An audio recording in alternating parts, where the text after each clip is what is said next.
Right, good morning, everybody. We are looking today at some more material out of Megillas Esther in preparation for Purim coming up a couple of days' time. One of the interesting features of Purim is Tanis Esther, and many people, I think, have a wrong idea about what Tanis Esther is about, because in the Megillah, we have, in fact, Esther. We're going to look at these psukim in one moment. We have Esther telling Mordechai that what she wants is Klal Yisrael to fast for 3 days. And people think that actually Tanis Esther is somehow connected to the fasting that Esther requested of the Jewish people in order to get Siyata Dishmaya, in order that HaKadosh Baruch Hu should answer our tefillos and that she should be successful in her attempts to get Achashverosh to change his mind. But actually, we're going to look at the Gemara now on the Pesukim, and we'll see that actually Tanis Esther has got nothing whatsoever to do. It's the wrong time of year. I'd like to have a look a little bit more closely at these Pesukim and get a bit more of an insight into what exactly is taking place. Maybe just by way of an introduction, in this particular part of chapter 4 of Megillas Esther, one of the beautiful aspects of the whole Megillah really is the partnership. The partnership between Mordechai and Esther is something quite remarkable, something one doesn't find often in the Torah. Although we do have famous partnerships as leaders of Klal Yisrael. Even for example, the two brothers, Moshe and Aaron, that partnership, how they worked together with each other. But what's interesting here in the Megillah is in some places we find that it says, Vatas Esther cholosh et tzivohu Mordechai, that Esther does what Mordechai instructs her to do. And then in other places we find Vatas Mordechai kasher tzivohu Esther, that Mordechai does what Esther instructs him to do. Sounds like a marriage, really, doesn't it? It sounds like, giving each other advice and instructions. And sometimes the husband knows exactly what needs to be done. And sometimes it's the wife who needs to know exactly what's to be done. And they do work together as a team in the most remarkable way. In fact, there is one view in the Gemara. There's one opinion in the Gemara that actually Mordechai and Esther were married. We'll come to that in a minute. The Pasuk says that she was his niece, right? In the ancient world, I just want to tell you as a footnote here, in the ancient world, it was not uncommon for an uncle to marry his niece. In fact, it was considered to be a very good idea, really, for a man to marry a daughter of his a brother or sister, and that was considered to be a wonderful idea in a certain sense. Exactly why, I'm not entirely sure, and exactly when it stopped being the practice, I'm not entirely sure either, but it certainly is no longer the practice. A man marrying his niece I think, is not considered to be appropriate anymore for quite a few centuries. But what's interesting is that it's not symmetrical. In other words, a girl can't, a boy can't marry his aunt.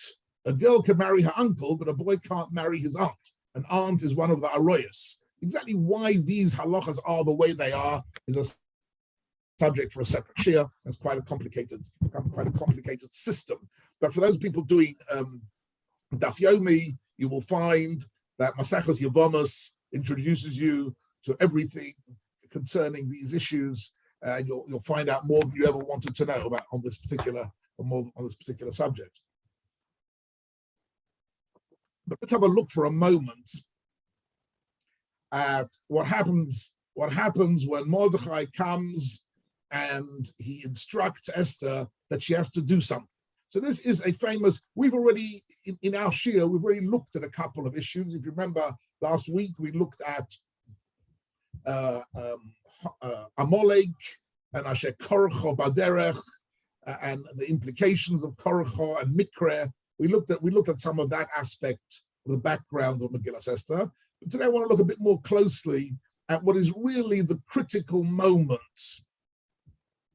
when Mordechai and Esther realize that it's vital that they take action against Haman. Let's have a look at a few psukim together. See if I can get this up on the screen.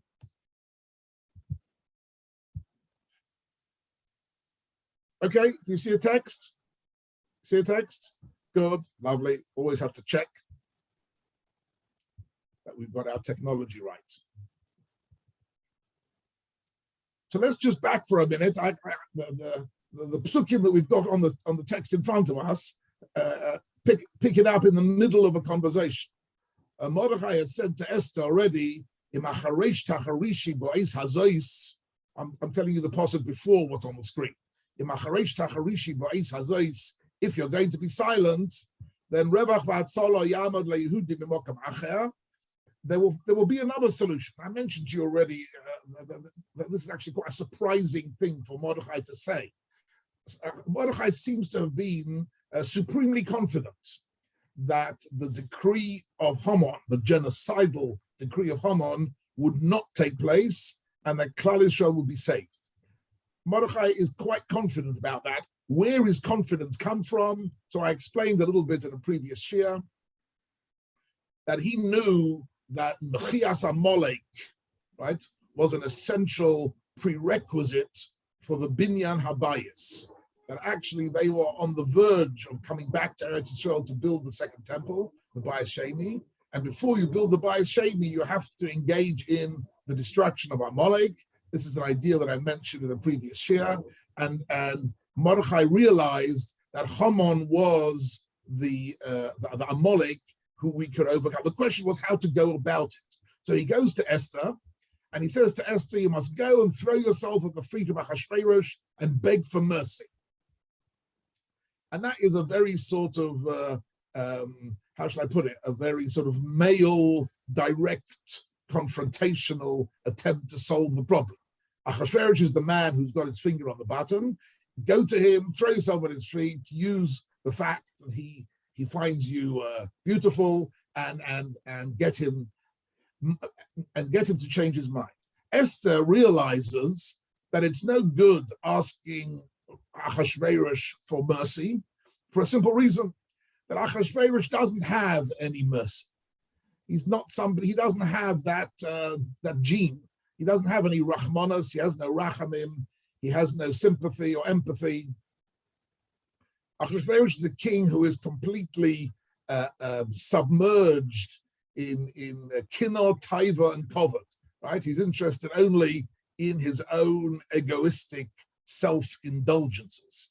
You can see the taiva of Ahasuerus in the opening scene of the Megillah with a feast of 180 days. Shmoinem u'ma'as yom, 180-day feast. I don't think any of us have ever been invited.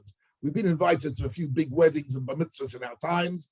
No one's been invited to a 180-day feast. I think even Mr. Reich would have a difficulty actually making that really work properly, a major enterprise. But the fact that it was just a marathon self-indulgence on the part of Ahasuerus to show off his wealth and his power and his insatiable appetite for pleasure. And similarly, once he gets rid of Vashti offends him, so he gets rid of her. That's his covered. And once he gets rid of her, he simply wants to take for himself all the beautiful women in his whole kingdom. So and he develops a harem of who knows how many women were abducted and taken, like Esther was, into his harem. So he's a man who's completely only submerged in his own pleasures. It's no good. It's no good really appealing to his mercy or his decency or his rachmanas. So what is Esther's plan exactly? Let's have a look at Esther's plan a bit more carefully. Let's have a look at the pasuk here now. Vatelma Esther, the Hashim el Mordechai. So Esther sends a message back to Mordechai. Don't forget, it's interesting, in this particular stage of the narrative, Esther and Mordechai don't meet each other face to face at all. because Mordechai is dressed in sackcloth and torn clothing in mourning after hearing the decree, and he's not allowed into the palace. So they don't actually see each other. All this takes place through a courier, Hasoch. According to Chazal, Hasoch, interestingly, is Doniel. Now, if you look at the book of Doniel, it seems that Doniel spent his whole life in Bavel. But according to Chazal, he didn't. According to Chazal, after the Persian Empire took over from the Babylonian Empire, then Doniel moves to Shushan, and he becomes a servant of the queen. And he is also, of course, Daniel, like Mordechai, he's one of the Gedolei Israel of that time. Only he is also, so to speak, in disguise. He's not a prominent Jewish leader. So Daniel is in disguise, and Esther is, so to speak, in disguise. Nobody knows that she is a Jewish leader, that she's Jewish at all. So we have a very interesting scenario. Hasoch is the go-between between Mordechai, who is his colleague. I mentioned to you in a previous year that, of course, in this period of history, all the Gedolei Israel were in some way all linked in one organization called the Anshe Knesset HaGedolah. According to Chazal, there were 120 Talmidei Chachomim who were members of the Anshe Knesset HaGedolah. I've been told that in the modern Knesset, they've got 120 seats because of the Anshe Knesset HaGedolah 2,500 years ago, which was also called the Knesset, and had, according to Chazal, say in a few places, had 120 members to it. I should probably say Lahavdil, right? The modern Knesset is Lahavdil from the Anshe Knesset HaGedolah, who had really Gedolei Israel, who was headed up by Ezra. Ezra was the Nasi of the Anshe Knesset HaGedolah, and Mordechai and Daniel were members of that group. They were all connected, incidentally, by a WhatsApp group. That's how they communicated with each other. They all had they all joined together in some form of communication. And the Gemara in Megillah actually says that the last three Nevi'im who ever lived was Haggai, Zechariah, and Malachi, and they were also all members of the Anshe Knesset HaGedolah. So this is a very interesting generation. This is the generation that will, within a few years, return to Israel and rebuild the Bayis Sheni. That's the generation. But at the moment, they're in Shushan, and they're stuck. They're stuck with Haman and his genocidal decree, which has got the royal consent. And how are we going to break that balance? And look at what Esther says. Esther says as follows. Let's look at this carefully. She gives instructions to Mordechai. And Mordechai basically accepts all her instructions. Right, can you see here? She says to him, Leich kanos es kol haYehudim. Go and collect, bring together all the Jews. Kanos, of course, is the same word as Knesset. Right? Kanos means a gathering. Right? What's important is to gather the Jewish people together. And we'll see in a minute what the Maharal's got an interesting line on the word Kanos. As Kol HaYehudim. Incidentally, in the whole Tanakh, you don't find the Jewish people called Yehudim. They're all called Bnei Yisrael, or Bnei Yaakov, or Am Yisrael, or Ha'am. But here in Megillas Esther, they're now called Yehudim. That's another whole different story. That Mordechai is called Yehudi. You don't find in Tanakh anyone else called Yehudi. Because Mordechai wasn't from the tribe of Yehuda, it was the tribe of Binyamin. So the word Yehudi had come to be known as the word for all the Jewish people at this point. Anyhow, that's another subject. Leich kenosos kol Yehudim, to gather all the Jews together, haditzoim b'shushan, and look what she says, v'tzumu, right? What does v'tzumu mean? Tzuma means to fast. But she says, v'tzumu or lie, very interesting phrases, and fast for me. In other words, I want everybody to daven and fast for what? That I should be successful. We still don't know what is her strategy. What is her strategy? How is she good? She doesn't agree with Mordechai that you can simply beg for mercy, because you can't beg for mercy from someone who has no mercy. But two more, I fast for me. and v'al tochlu v'al tishtu. Don't eat and don't drink. Don't eat and don't drink. And that's also a question we'll look at in a few minutes. If she says fast, so of course that's what fasting means. Not to eat and not to drink. Why would she say v'tzumu olai v'al tochlu v'al tishtu? Why would she make that statement? Don't eat and don't drink. It's not just for emphasis. It says v'tzumu olai. That would be enough. Fast. Shloshas yomim, for 3 days. And the question is, when are these 3 days? We'll have a look at that in a moment. Shlosha yomim laila v'yom, 3 days and nights. V'gam ani v'narasai otzim kain, I will also fast. U'v'chein u'vo'il hamelech. Asher lo kados. And then I will go to the king, Asher lo kados. What does that mean, Asher lo kados? Right? Kados means according to what is proper, according to what is law. Right? Under the chuppah, the chosin says to the kala, Harayat mekudeshesli kadas Moshe v'Yisrael. That's the kadas, right? According to the regulations and the stipulations of Moshe v'Yisrael, the kiddushin under the chuppah. And here, she's going to approach the king Asher lo kados. It was an illegal move of hers because no one initiated conversation with the king. You only came if you were invited. You didn't come in order to talk to him. You only came if you were summoned.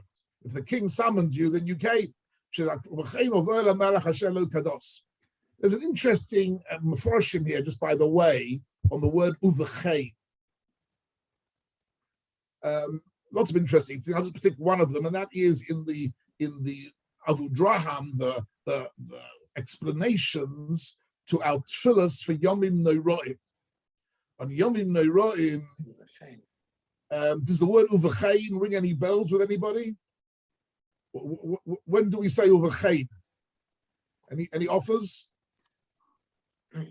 Rosh Hashanah. Rosh Hashanah and Yom Kippur. And what do we say? Uvechein what? Uvechein tein pachtecha. Thank you very much. Thank you very much. Uvechein tein pachtecha Hashem Lakeinu kol maasecha. Uvechein tzadikim yiru v'yismo. Right? There are 3 paragraphs that start all with the word uvechein. And it's a very strange way. We don't find anywhere else in our Siddur or Machzor that we start a paragraph davening to HaKadosh Baruch Hu with the word uvechein.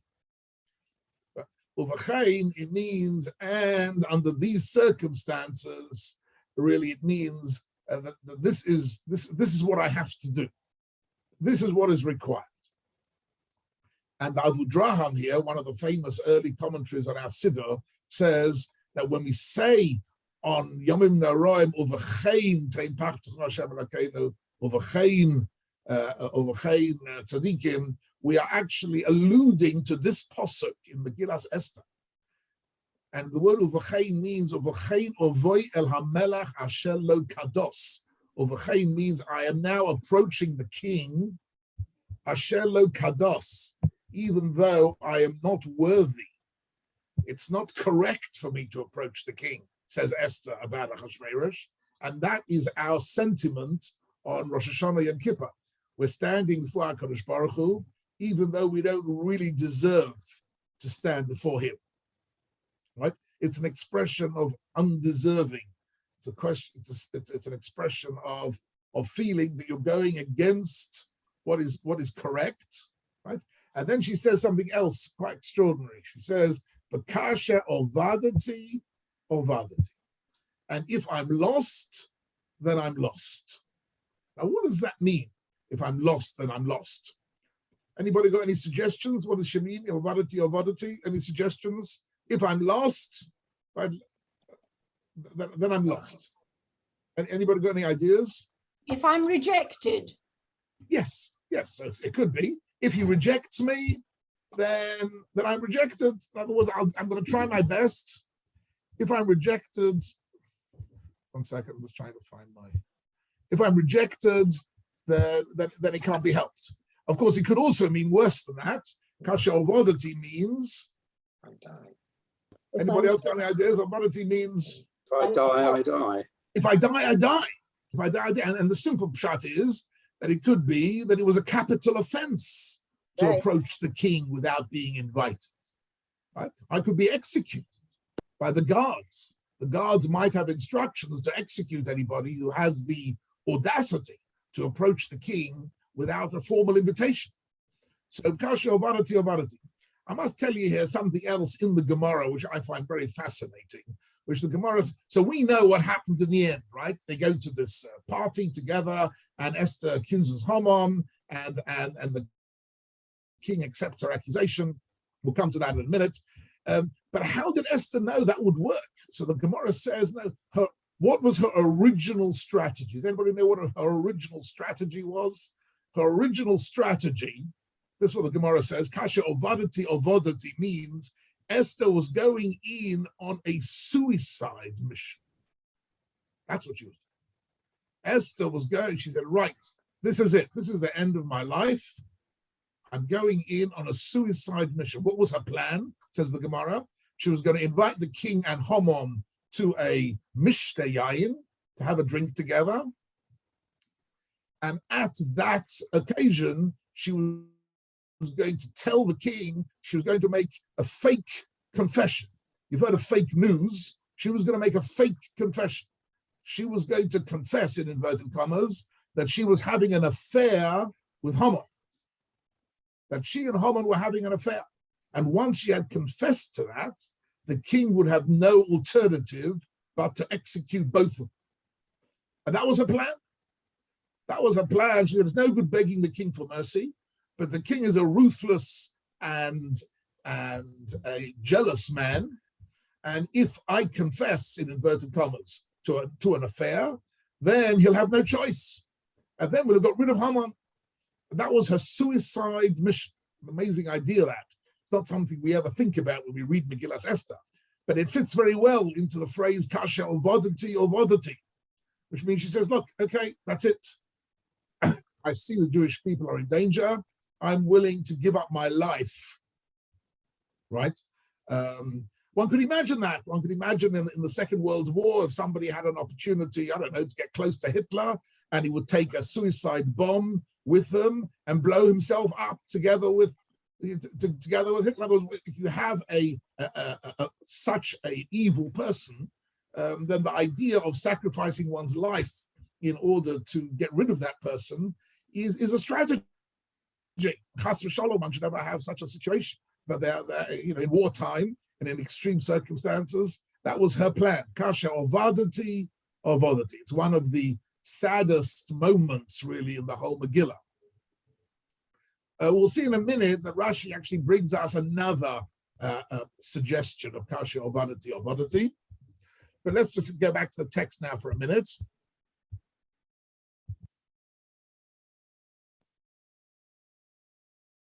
Ovadati, that's what she says. And what happens is, and look at this last pasuk, Vaya'avor Mordechai, Vaya'as v'chorash etzivo olav Esther. That Mordechai does everything that Esther instructed him to do. It's interesting, the pasuk doesn't hesitate to use the word tzivoy, asher tzivsa olav Esther. Mordechai felt that he'd been commanded by Esther to do what? To organize a 3-day tainus, a 3-day fast. Okay? But there's one very curious word here in this pasuk, and that is vaya'avor. What does vaya'avor mean? What is vaya'avor? Any offers on the word vaya'avor? To communicate. To pass over.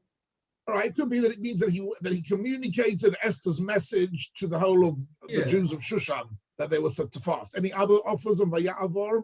To pass over. Yes, to pass over. Elohim. Yes, but in what sense is he passing? What is he passing over? La'avor, in modern Hebrew, literally, means to pass over. It could also be he transgressed. Yeah, thank you. Who said it on a Pesach? Who said that's? Oh, so we're going to have a look at that now. But the word vaya'avor, Chazal understood to mean from the word aveira, that he transgressed. In other words, he understood that Esther was right, and this was the correct thing to do, but he understood that this somehow incurred a transgression of some sort, and we're going to have a closer look at what exactly this transgression was and why was that so important. Okay, let's have a look at a few words of Rashi. So Rashi here says, says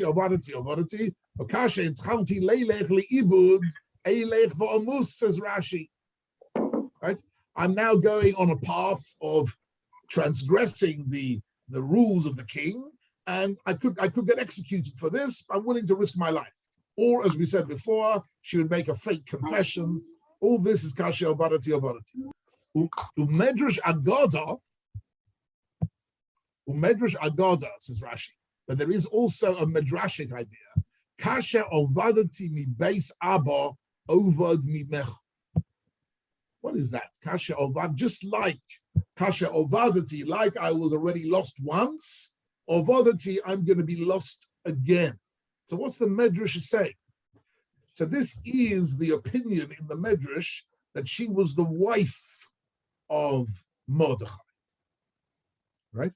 And that she had been taken, abducted. Well, that's Poshet Pshat in the Megillah, but of course Esther never volunteered to go to Ahasuerus. The emperor sent his men around to collect all the beautiful women, and she was caught up in that net, and so she was lost. So she says, Kasher Obadati, like I lost my parents, because the Pasuk says she was an orphan. She'd lost his parents. Ovad mincho, I will be lost from you. Why would she be lost now from Mordechai? So this is assuming you have to enter into this midrashic view that Mordechai and Esther were husband and wife. Not everybody likes that peirush, incidentally. I must be honest with you. It's not necessarily a mainstream peirush, but it is a very firm opinion in the Medrash that they were husband and wife, and they worked very closely together. So what's he saying here? Has anybody got any offers on this? Why is he? So it could be, of course, it means that I'll be lost, I'll be killed, obviously. But the Medrash Haggadah is saying something different. Anybody understand what? Any offers on this? He becomes an Eshet Ish. That's right. This is a halachic statement. It's a halachic statement. What's that? What's the problem here? Look at the continuation of Rashi. Shemei achshav ani berotzei niveles la'akum v'ani asura loch. What she's saying as follows. She's saying the halacha of a married woman is that if she is raped against her will, right? That is, of course, a tremendous tragedy, but she isn't halachically forbidden to continue with her marriage. But if she commits adultery with her consent, then she is forbidden to continue with her marriage. That's the halacha. A gross oversimplification of the halacha, but that's the halacha. So she says, look at the highlighted text here. On the sheet on the screen in front of you, highlighted text says, because now I'm taking the initiative to approach the king, and he is likely to have a marital intimacy with me, right? And it will be on my initiative. Until now, it's been forced upon me, and so long as it's forced upon me, I don't become forbidden to continue my marriage. But the minute I take the initiative, then it is considered to be, I will be forbidden to you. That's what she says here.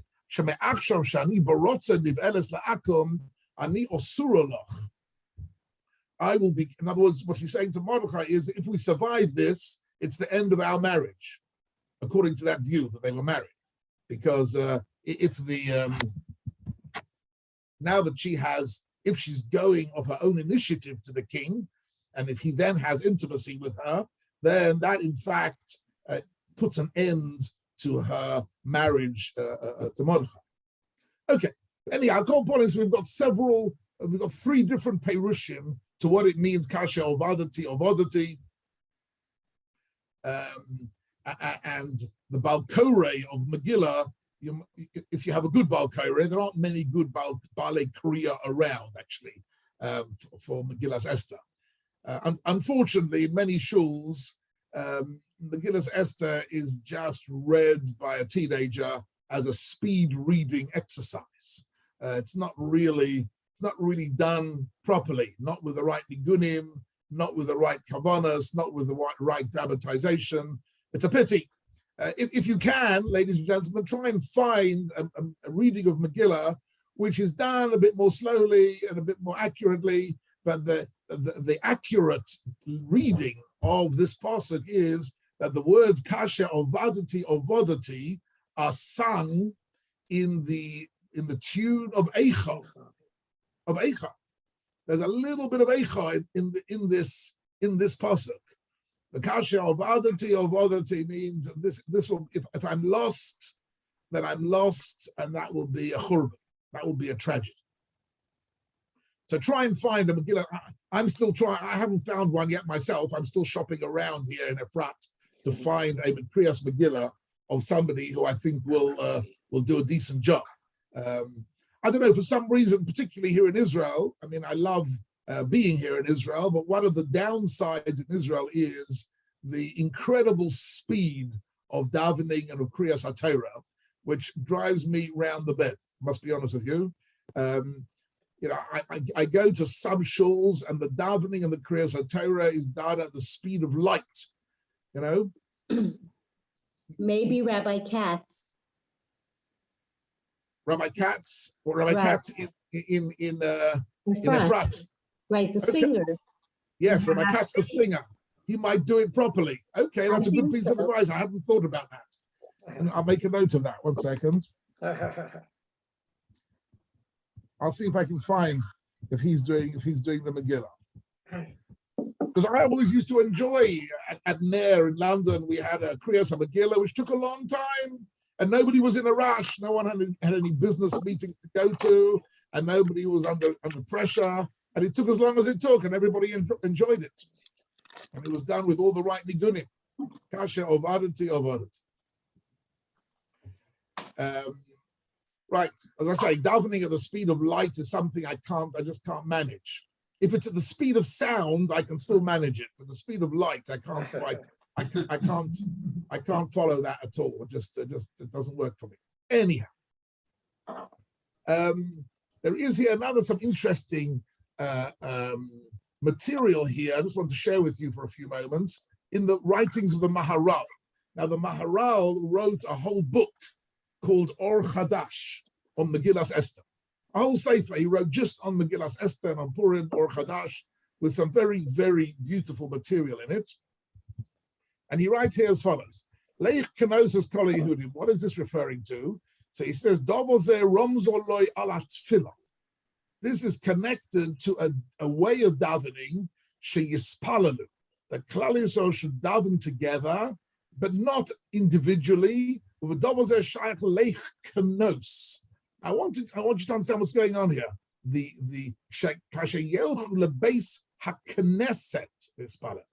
that the Maharal is suggesting that this pasuk Leich Kenosis HaYehudim is actually the origin of the Beis HaKnesset.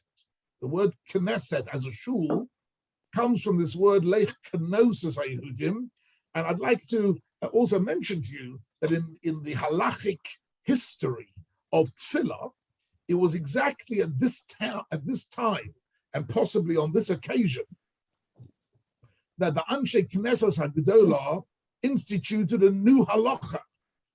And the new halacha was tefillah b'tzibur.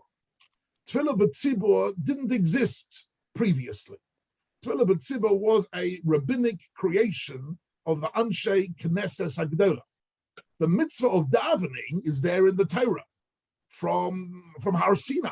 But tefillah was always a personal connection of an individual to HaKadosh Baruch Hu. Maybe people gathered together, but there wasn't a din, there was no halacha of tefillah b'tzibur until the Anshe Knesset HaGedolah got together to do it.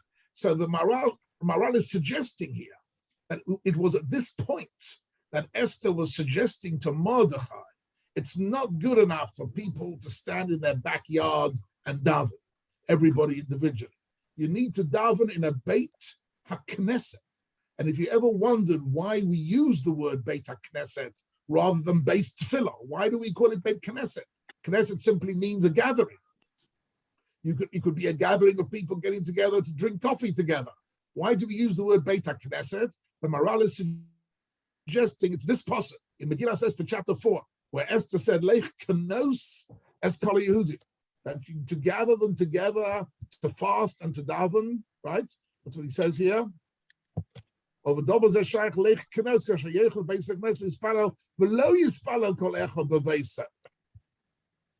I don't want people, each one, to daven alone at home. What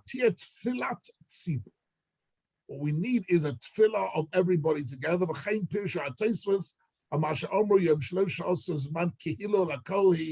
the 13th, it says on the 13th, Nikhalu Yehudim. The Yehudim got together to do what? To form a kehillah and form a Beit HaKnesset. These words really are all being coined. They're being invented, so to speak, at this period of history. So she says, what we need at this point is tefillah b'tzibur.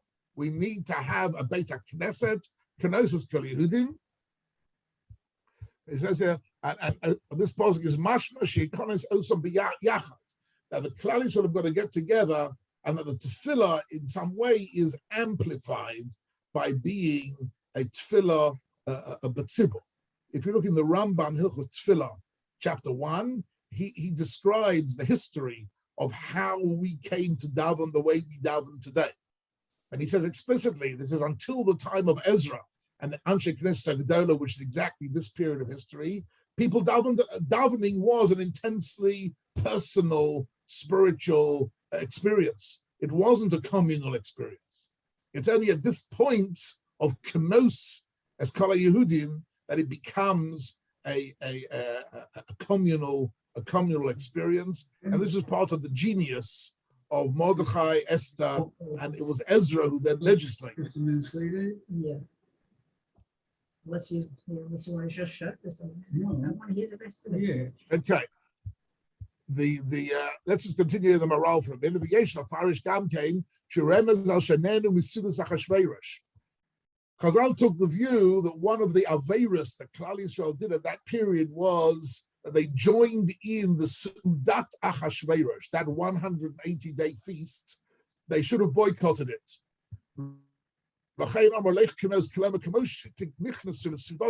Just like you got together with everybody else in the great social event of the year, the Emperor's feast.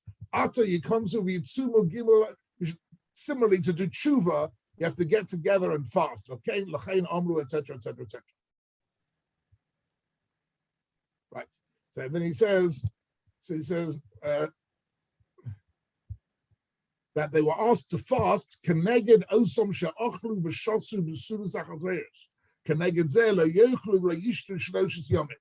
The idea of the 3-day fast was a tshuva, was a sort of a tikkun to repent for having eaten at the feast of Achashverosh. Okay, these are some of the hidden issues here of the Maharal.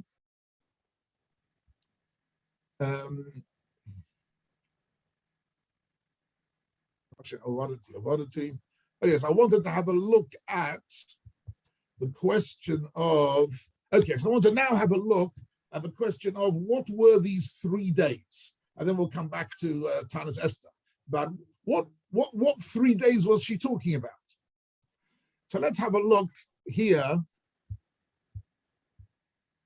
I want to learn with you a few lines of Gemara in Maseches Megillah, right? There's a whole Masechta in Shas called Megillah, which is all about Purim and Megillas Esther.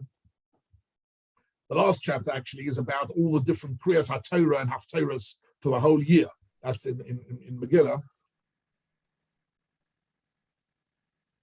So let's fast forward for a minute to chapter 6 of the Megillah, where Haman, what day is this? Is the day where Haman is instructed by the king to do the most humiliating thing that ever happened to him in his life. What he doesn't know yet, Haman, at this point, is that this day is going to be the last day of his life. He doesn't know that. All he knows is that the king has told him to do something unthinkable, to take Mordechai on a horse, dress him in royal garments, and parade him through the street, saying,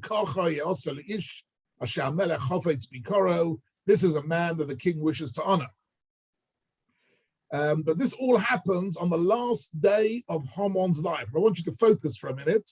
There's something interesting about this last day of Haman's life is really the climax of the whole Megillah, in a certain sense. The whole Megillah leads up to this moment, and then after this moment, it's all, if you like, a celebration and clearing up the mess.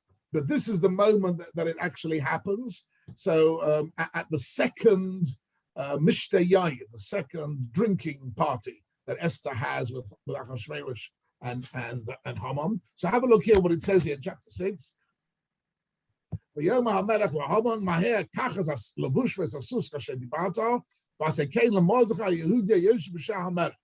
Go and take the clothing and the horse and take him through the Haman es halabush v'esasus, v'yalbesh Mordechai. He takes the sus, the horse, and the royal clothes. He dresses Mordechai, and he takes him through the streets, and he calls out loudly, "This is the man that the king wishes to honor." And then by Yosha Mordechai Shah HaMelech, Mordechai goes back to the gate of the king. He goes back. He's still in mourning. Haman has decreed genocide, and the king has agreed. We haven't solved the problem yet. For Haman, Haman is devastated. Let's have a look what the Gemara says. Something very interesting here, and takes us into a little bit of a typical, if you like, Talmudic, midrashic insight into the events of that time. Let's have a look at this together. Right, so what does it say here? That Haman took, that's a pasuk. I'll translate it for you as we go along. Ozal, he went, meaning Haman, Ashkechei, and he found Mordechai. That was, Haman had to go and look for Mordechai. He found Mordechai. What was he doing? Diyosvei Rabbanon Kamei. That the Talmidei Chachamim of the town was sitting in front of him. In other words, he was giving a shiur. What was Mordechai doing? He was teaching Torah. He was the Rosh Yeshiva of Shushan, and he was teaching Torah. Umachvi lehu hilchas kemitza l'rabbanon, and he was teaching them hilchas kemitza. Let's just stop here for a second. Does anybody know what is kemitza? Any offers on kemitza? The hand, the measure of the hand. The measure of a hand, more correctly, a hand. 3 fingers. Full, but it's not really a handful, is it? What is it? 3 fingers. 3 fingers. Yes, it's a fistful of how many? Michael Gross is showing us. Yeah, 3 fingers. 3 fingers. Who did that? The Kohen. The Kohen, exactly right. If you've been listening to Kriyas HaTorah on this past Shabbos, and when it speaks about the Mincha Korban, which was soles belulo basheben, which was flour and oil. So every time there was a Mincha Korban, the Kohen took the komatz mimenu malo kumto. He would take a handful, and then he would make it out of it a fistful, and with his thumb he would brush off the top, and with his little finger he brush off at the bottom. That's why, incidentally, the small finger is called by Chazal the Kmitza.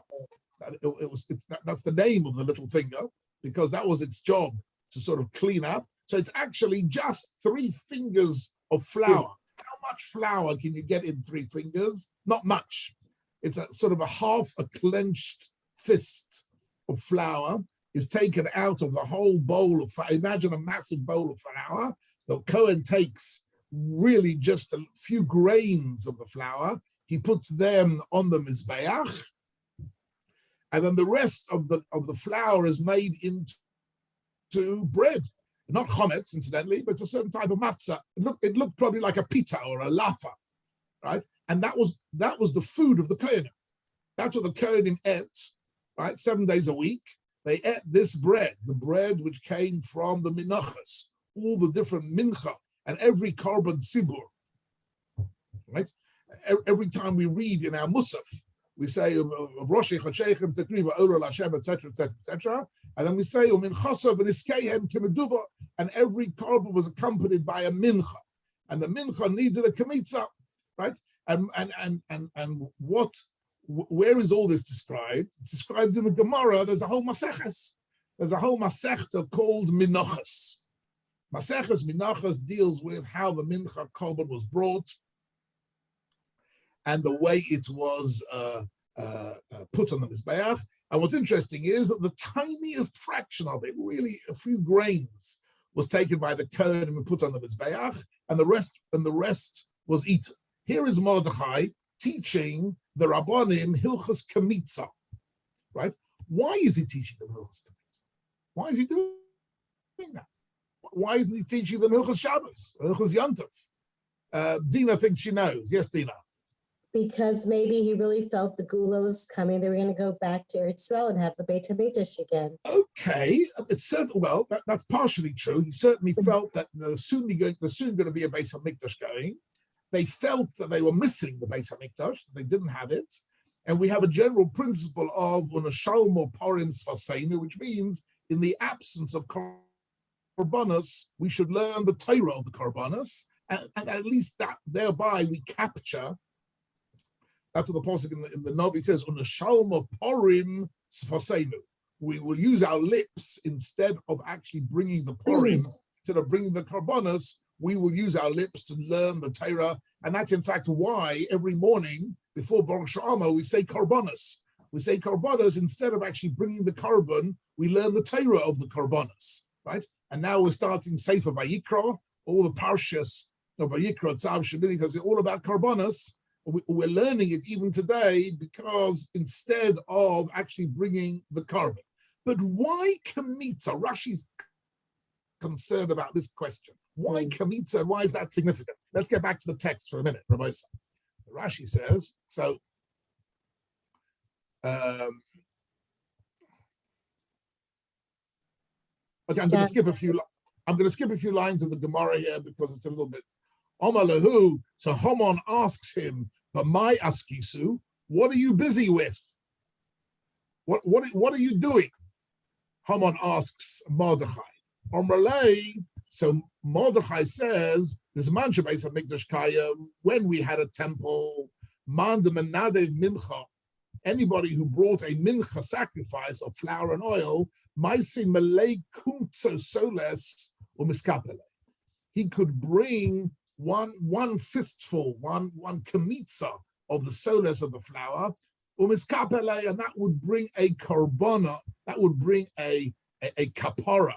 If you brought a korban mincha as a chatos, that would bring up, even though the only thing that goes on the mizbeach are a few grains.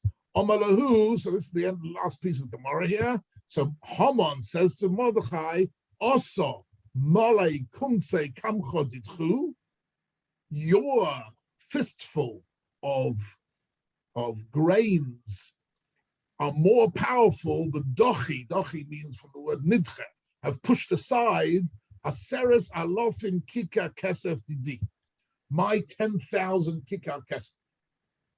What's going on here? According to this Gemara, the conversation here goes as far as Haman says, I have invested the most billions.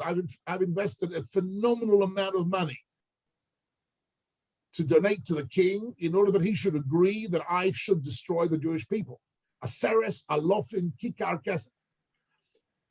Difficult for us to imagine the quantity of kesef we're talking about here, actually. If you remember in Parshas Vayakel Pekudei, the Torah counts up the gold and silver that was given to the Mishkan.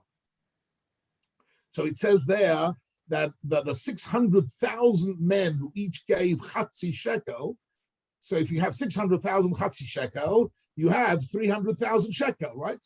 Those 300,000 shekel were made into 100 kikar kesef. In other words, 100 kikar kesef, where each kikar was 3,000 shekel.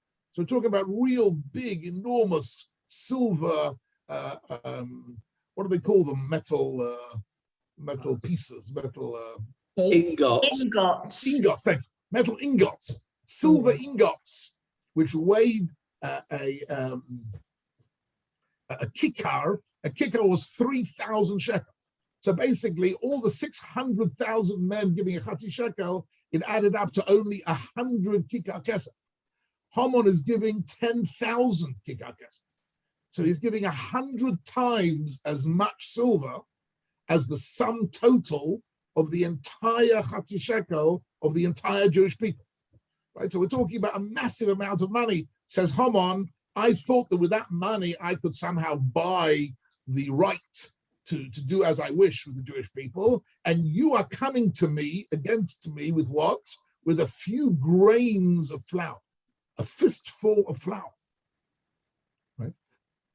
And I can see already, Haman must have had some sort of premonition that he was on the way down, because he's just been instructed by the king to honor Mordechai publicly, where his whole plan had been to destroy, to hang Mordechai. I'll call upon him. Let's have a look at this Rashi. This Rashi I find particularly fascinating, because Rashi here says, I want to see if I can still get this in the end of the shir. Rashi says, look what Rashi here says.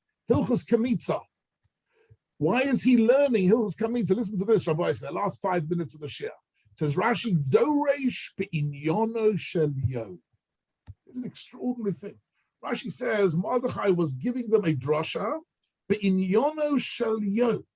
It was the mitzvah of today. What day was it? What was this day, the last day of Haman's life? The day of the second wine party of Esther. Says Rashi, let me tell you what day of the year it was. It was Shisha also B'Nissan Hoya, Yom Tenufas HaOmer. It was the 16th of Nisan, the day when we bring the Korban Omer. Right? Everybody knows about Sfiras HaOmer. Sfiras HaOmer is only called Sfiras HaOmer because it begins on the second day of Pesach. The second day of Pesach was the day of the Omer. So I want you to understand, I want to think about this for a second, Rabbi. So let's think about this for a second. What's happening is Mordechai is living in a generation who have lost the Beis Hamikdash. But he says, instead of the Beis Hamikdash, today, he gathers all his Talmidim around him. He says, look, today is Mimochras HaPesach, the day after the first day of, it's the second day of Yom Tov. And it's the day when normally we would be bringing the Korban HaOmer. Sadly, we've lost the Beis Hamikdash. We have no Korban HaOmer. Let's at least learn Menachos and let's learn Kamitza, right? So how does Rashi know that this is the 16th of Nisan? So here's a very interesting thing. I haven't got time to show you all the text because I'm seeing we're in the last 5-10 minutes of the Shia. But let me just say to you roughly, if you listen carefully to the Megillah, what day of the year was it that Haman manages to send out the couriers, the Achashtarpanim, to send them out through the whole Malchus to tell them that the day is going to come to destroy the Jews? What day of the year was it? Does anybody remember what it says in the Pasuk? It says on the 13th of Nisan, Shlosh Osa Yom LaChodesh Harisha. On the 13th of Nisan, Haman decided that the magic day to destroy Klal Yisrael is the 13th of Adar, which is how long away is that? 11 months' time. It's the 13th of Nisan today. And he's decided, Hipil Pur Hu Agoro, that the 13th of Adar is the day when the Jews are most vulnerable, in 11 months' time. But on the 13th of Nisan, he sends out the messengers. So on the 3rd, this is how Rashi understands the whole Megillah. On the 13th of Nisan, right, Mordechai hears that the message has been sent out, and he is devastated. And on the 13th of Nisan, he runs to Esther, and he says, we must do something. And she says, okay, for 3 days fast. So what are the 3 days? The 3 days are the 14th, the 15th, and the 16th of Nisan. That's how that's the chronology of Megillas Esther. That actually, and what is the 14th, 15th, and 16th of Nisan? 14th is Erev Pesach, 15th is Pesach, and the 16th is the second day of Pesach, the day of the Omer, right? So basically what she's saying is, you got to fast this year. So I want you to understand what is being said here. Mm-hmm. Esther and Mordechai decided, this year, there's no matzah. There's no mitzvah of matzah, and there's no arba kosos. We're going to fast, and the tainus overrides Pesach. Imagine that. Imagine that, right?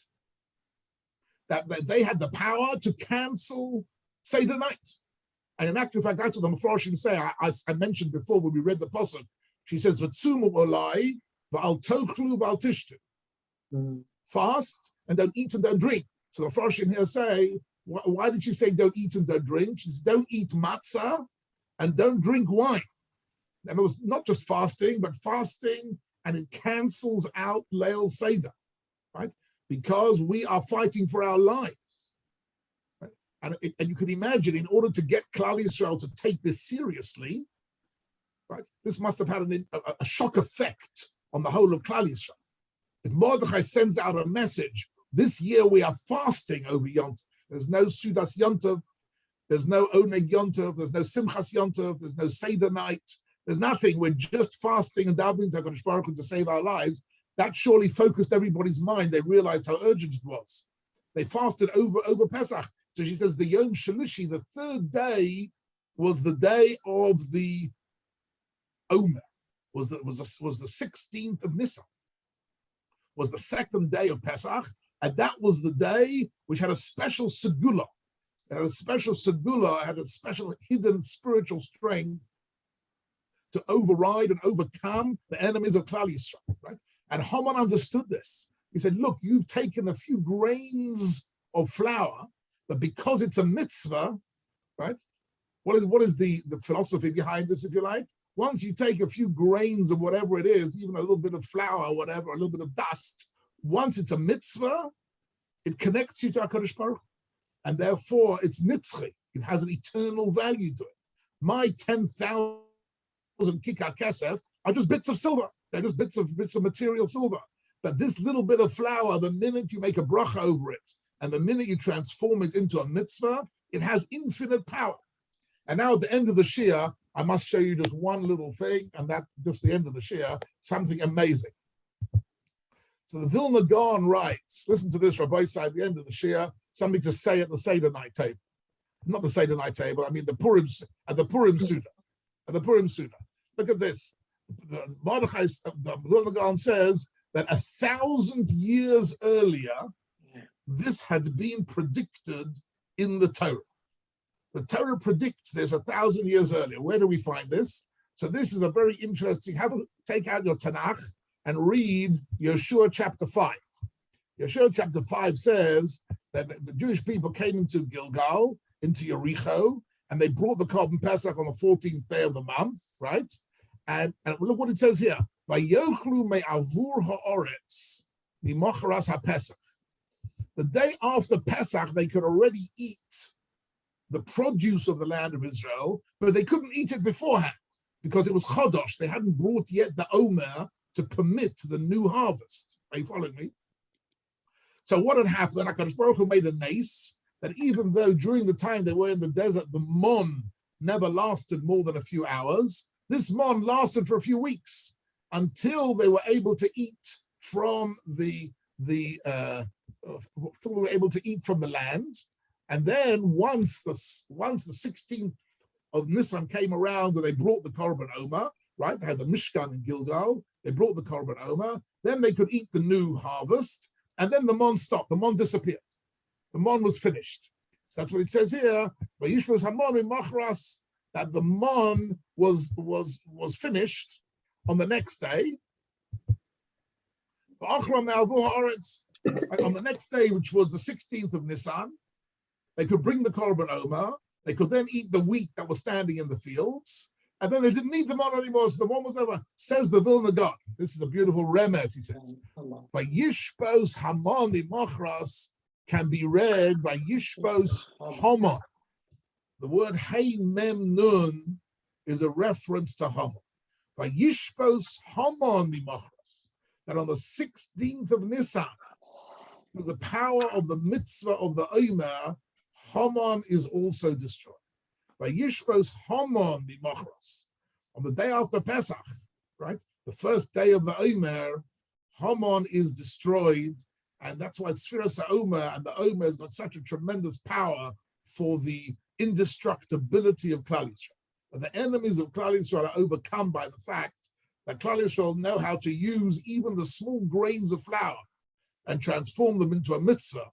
And Haman realized it by Yishpos Haman Mimachos. That's it. That's what I wanted to learn with you today, ladies and gentlemen. You should enjoy Megillas Esther.